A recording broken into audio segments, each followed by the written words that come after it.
Hey gang, welcome to another edition of Doc's Dumpster, where it's a review of the movie The Cable Guy.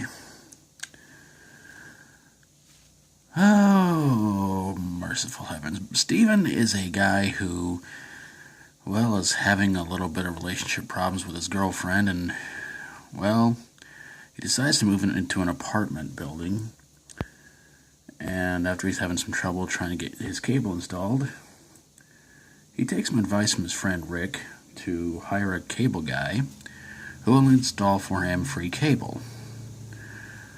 But what Steven doesn't realize is that there's a price to be paid for having free cable. So he winds up getting a guy named Chip to install the free cable, and things seem to start off okay when Chip tries to give Steven some advice about how to take care of things with his girlfriend named Robin.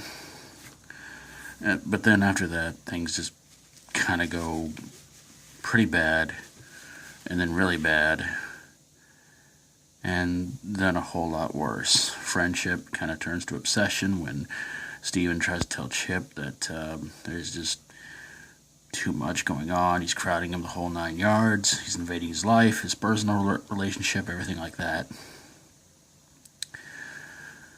So then finally Chip decides to pay Robin a visit, and he winds up holding her hostage around the same area where Chip gave Steven the advice about what to do about Robin. And then there's a chase and everything like that, and Chip winds up falling off of the building and landing on a satellite dish, only hurting his back.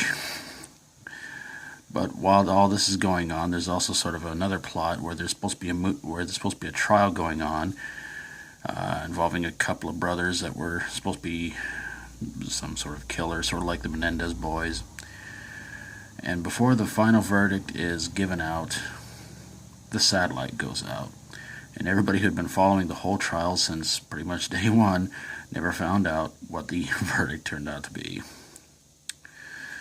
So then Steven and Chip have one final little chat, and Chip is put on a helicopter where he is being transported to a hospital where the paramedic talks to him for a little bit, calls him buddy. Chip believes this to be not just a slang term, but he believes that the paramedic is actually calling him his buddy, and he kind of has this weird sort of sinister smile on his face to end the movie. The movie co-stars, as you can see right there, Jim Carrey, Matthew Broderick, Jack Black, Ben Stiller, who directed the movie as well, Eric Roberts, Owen Wilson, Janine Garofalo, and Andy Dick.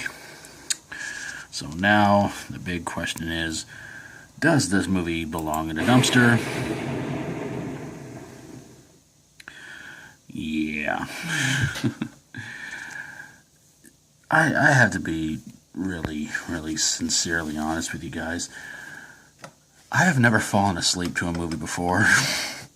This is the first movie I can remember actually falling asleep to, and waking up about around the time the movie was over with. I guess in a way this was supposed to be sort of a spoof or parody of those, stalker or seemingly normal, turns out to be crazy person kind of movies that were really big in the 90s, like The Hand That Rocks the Cradle, and other ones like that. This one was described as a dark comedy, and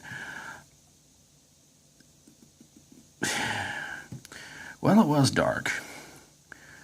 As far as the comedy goes, I didn't think it was that funny. Jim Carrey got paid a lot of money to do this movie, and unfortunately,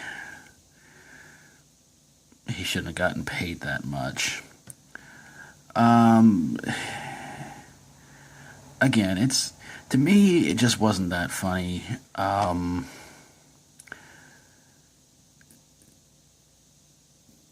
But I can say, though, this is not my least favorite Jim Carrey movie of all time.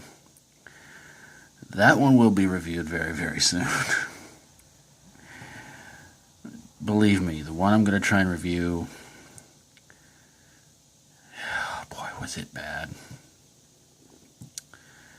I don't know how else to describe it, but as far as this movie goes, if I were to put it in probably least favorite Jim Carrey movies, probably number 2.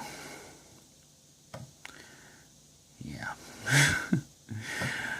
But there you guys have it, review of The Cable Guy. And however you feel about the movie, whether you agree or disagree, I'd love to hear from you guys in the comments below. And of course, if you like my videos, feel free to subscribe. And if you got a movie you think belongs in a dumpster, just don't hook it up or anything, send it my way and I'll get on it ASAP. Thank you guys so very, very much for watching. And until next time, as always, stay strong and rock on.